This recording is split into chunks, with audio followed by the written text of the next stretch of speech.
তো মোৰ হাণ্টাৰটোক GT6 আজি হ'ল ডে 3 আৰু ডে 3 ৰাতিপুৱা হৈ গ'ল অফিচ যাই থাকোঁতে কাণ্ড ভैया ने ठोक दिया और मेरा हाल ऐसा हो गया समझ रहे हो गाइस সৰু এটা এক্সিডেণ্ট হৈ গ'ল মোৰ গাড়ীটো বেন কৰি দিল আৰু ঘূৰি নগ'ল আৰু মামা অহাৰ পিছত আমাৰ কেছটো ছল্ভ হৈ গ'ল আৰু মজাকে মই ওলাই আহিলোঁ আৰু আজি খাতাৰনাক মডিফাই কৰিম গাইছ তো গাইছ কথাটো হ'ল যে বাইকটো কৰিছিলোঁ মডিফাই আৰু বাইকটো মডিফাই কৰিব আজি ঘৰৰ ওচৰতে থকা এটা গেৰেজত আহিছোঁ আৰু কি মডিফাই কৰিছোঁ দেখাই আছোঁ ৰ'বা আপোনালোকে তো মই ভাবিছোঁ যে ছাইডতে মিৰাৰটো লগাই দিওঁ যাতে অলপ চেক্সি দেখা যায় समझ रहे हो तो বাইকখন ইয়াতে ৰখি আছে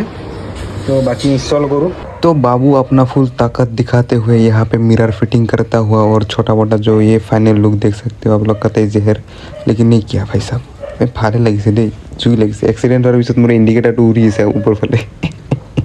যিয়ে নোখোৱাকৈ কিবা এটাতো লুক আহিছে গাইছ কমেণ্ট কৰি জনাবা আৰু কেনেকুৱা ধৰণৰ মডিফাই কৰিব পাৰি ইয়াতে আপোনালোকে কমেণ্ট কৰি জনাওক মই ভাবিছোঁ যে ফুল্লি মানে কণ্টিনেণ্টেল জিটিয়ে বনাই দিওঁ ইয়াক